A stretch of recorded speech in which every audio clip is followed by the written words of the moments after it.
السلام علیکم ورحمۃ اللہ وبرکاتہ۔ بسم اللہ الرحمن الرحیم۔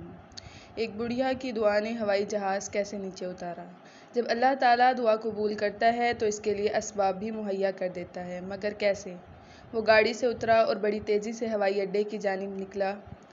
جہاز اڑنے کے لیے تیار تھا اور اس کا ایک کانفرنس میں پہنچنا بہت ضروری تھا جو اس اعزاز میں دی جا رہی تھی۔ جلدی جلدی جہاز میں پہنچ کر اپنی مقررہ نشست پر بیٹھا اور ابھی جہاز اڑنے کے بعد کچھ ہی دور گیا تھا کہ اچانک اعلان ہوا، آسمانی بجلی کے کڑکنے اور تیز اور طوفانی بارش کی وجہ سے انتظامی آلات میں خلل واقع ہو گیا ہے، لہٰذا جہاز کو نزدیک ترین ہوائی اڈے پر اتارا جا رہا ہے۔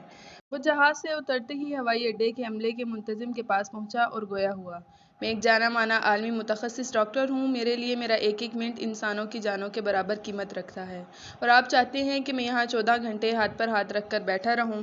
کارکنوں میں سے ایک بولا، جناب ڈاکٹر ذیشان صاحب، اگر آپ کو زیادہ جلدی ہے تو ایک گاڑی کرائے پر لے کر اپنی منزل مقصود تک پہنچ جائیے۔ یہاں سے گاڑی میں وہ مقام 3 گھنٹے سے زیادہ دور نہیں ہے۔ اس نے ایک گاڑی کرائے پر لی اور اپنی منزل مقصود کی جانب روانہ ہو گیا، لیکن یہاں بھی قسمت کام نہ آئی، موسلا دھار بارش اور جھکڑ آڑے آئے۔ وہ سفر جاری نہ رکھ سکا، ابھی یہ راہ میں ٹامک ٹولیاں مارتے پھر رہے تھے کہ احساس ہوا راستہ گم ہو گیا ہے۔ نا امیدی کے ساتھ آگے چل ہی رہے تھے کہ اچانک ایک چھوٹے سا گھر پر نظر پڑی۔ اس طوفان میں غنیمت جان کر نیچے اترا اور جا کر دروازہ بجا دیا۔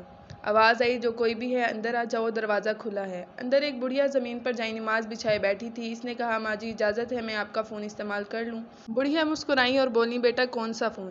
یہاں تو نہ بجلی ہے نہ فون ہے، لیکن تم بیٹھو، سامنے چائے رکھی ہے، پیالی میں ڈال کر پیو، تھکن دور ہو جائے گی، اور کھانے کو بھی کچھ نہ کچھ رکھا ہوگا، کھا لو تاکہ اگلے سفر کے لیے بدن میں طاقت آئے۔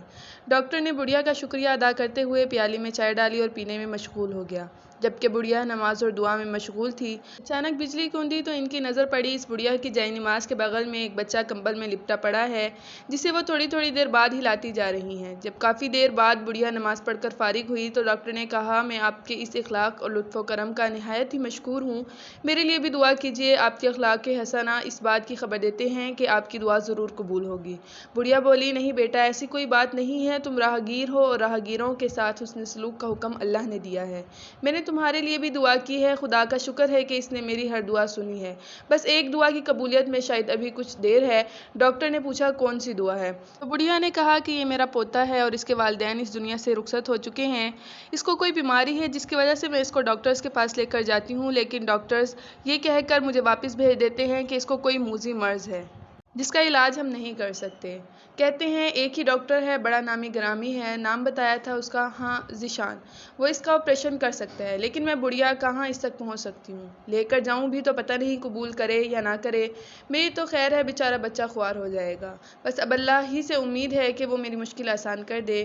ڈاکٹر کی آنکھوں سے آنسو نکل پڑے اور وہ بھرائی ہوئی آواز میں بولا، خدا کی قسم آپ کی دعا نے ہوائی جہاز کو نیچے اتار لیا، آسمان پر بجلیاں کندوا دی، مجھے راستہ بھلوا دیا تاکہ میں یہاں تک کھنچا چلا ہوں۔ خدا کی قسم مجھے یقین نہیں آتا کہ خدا ایک دعا کو اس طرح قبول کر کے اپنے بندے کے لیے یوں اسباب فراہم کرتا ہے، سبحان اللہ۔